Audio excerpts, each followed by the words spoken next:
You're a Christian woman in midlife, and you know that it's finally your time to focus on the dreams that God has planted in your heart. And you kind of stop and wonder why it's so difficult to find the support that you need to help you to move forward. And sometimes you feel like no one understands you or why you're going down this path. Is going it alone making it difficult to step out or to move forward in your purpose? Hi, I'm Eris Charles, and I'm a life purpose coach. I help Christian women in the midlife season to joyfully pursue their God-given purpose so they can live with more passion, confidence, and impact.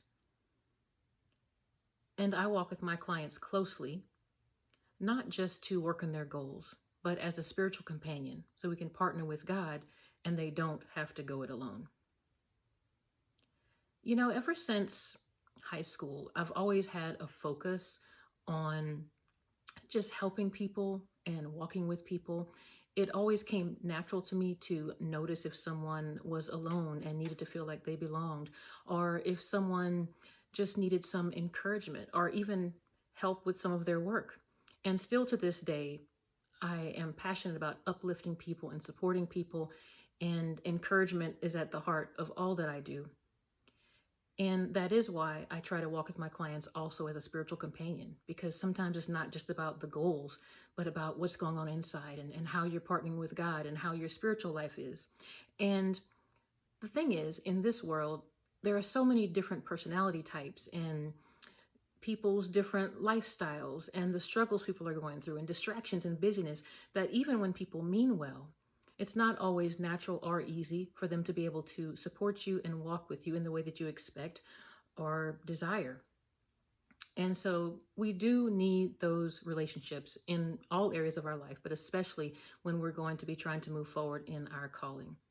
And today I wanted to talk about 5 of the types of supportive relationships that you need to pursue your purpose. And these relationships could come into play sometimes more than one and sometimes one at a time. It just depends on what stage you're in, but they're very important. But first, I wanted to start with reasons why people may not be supporting you the way that you might expect them to, or the way that you might need them to. And one reason is that maybe they don't understand. They're not like-minded and don't really understand purpose or see that as important. And in that situation, that would not be the type of person who you would share things with to support you on your journey. And another type of situation might be, and you hope this is not the situation typically, when someone is envious of you because they are not where you are or doing what you're doing, or perhaps they see you as competition and so they don't want to be of support at all so that they can keep moving forward. And I think this happens a lot less, but it can happen. And sometimes people also may not agree with what you're doing, even though you might feel called to it and it's a good thing because of their beliefs or their life experiences. They just may not think it's a good thing or right, or maybe they even care about you, but they're biased and they think it's not the best decision for you. So they don't agree that you should move forward there. But most of the time, the next 3 reasons would be why people may not be able to support you in the way that you desire. And the first one would be because of being busy and distracted, whether it's things that they need to do with their family or taking care of their health or their job, or maybe even, a lot of scrolling the phone or, doing entertainment or whatever that they do in their life. Sometimes they don't have room to let you into the level that you would like to be let in to get that support. And secondly, sometimes people really do get caught up in their own struggles, and that's something we can all understand. Sometimes there are problems in people's life where they really are focusing on that, and they just don't have the energy or the ability to be able to focus on someone else at this time, even if they would be able to if they were in a different season. And the next reason would be sometimes someone just is not able to commit. They might mean well and tell you, oh, sure, I'll do this with you. I'll help you with this. I'll be there for you. But then they end up not following through all the way, or maybe not at all.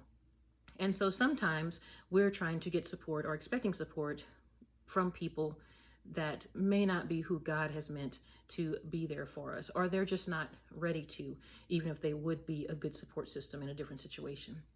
And I wanted to read to you a verse that shows that God understands that we need people, and in relationship that we're going to be able to excel a lot better usually. And I'm reading from Ecclesiastes chapter 4, verses 9 through 12. It says, "Two are better than one, because they have a good return for their labor. If either of them falls down, one can help the other up. But pity anyone who falls and has no one to help them up. Also, if two lie down together, they will keep warm. But how can one keep warm alone? Though one may be overpowered, two can defend themselves. A cord of 3 strands is not quickly broken." And I love to think of the cord of 3 strands as you, another support person, and God. Because when you have God and you have someone to walk with you, whether it's one person or a group, it really helps you so much. And when you're walking your calling, there are going to be several needs that you have over the span of that. When you're exploring and trying to believe and trying to figure things out, all the way to when you're fully walking in it, you're still going to need different levels of support. And so I'm going to share with you the 5 types of relationships that can support you during this time. And the first one is a prayer partner and a spiritual companion.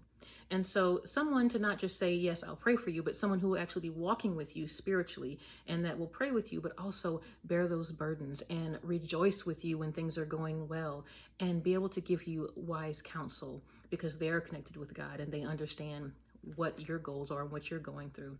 And the second type of relationship is a listener and a cheerleader. Not someone to just hear what you're saying and let it pass, but someone who truly listens deeply and understands your needs and can be there to walk with you during the season where you're trying to accomplish the dreams God has in your heart. Someone who's able to listen to those doubts and be able to encourage you and put truth into your life instead of those doubts, and to cheer you on whenever you're moving forward, to help you to feel excited and thankful for your accomplishments. And the third type of relationship is a model and a mentor. So this person is going to be some steps ahead of you. Maybe they're doing something similar, doesn't have to be exact, or it could not be that they are doing what your calling is going to be, but the fact that they're doing a part of what you will need to do in your calling. And so because they have that experience, they're able to give you advice, they're able to help you to understand maybe what pitfalls to watch out for. They have expertise and experience to give you input. However, even though someone will tell you that this might be their idea of how to do something, it's important to always put God having the final word in how you move forward, because their path may not be your path, or it may not be a fit for who you are as a person. So understanding who you are and what God's calling you to do will be important when you're working with mentors and people who are modeling things for you. And the fourth type of relationship is for support and accountability.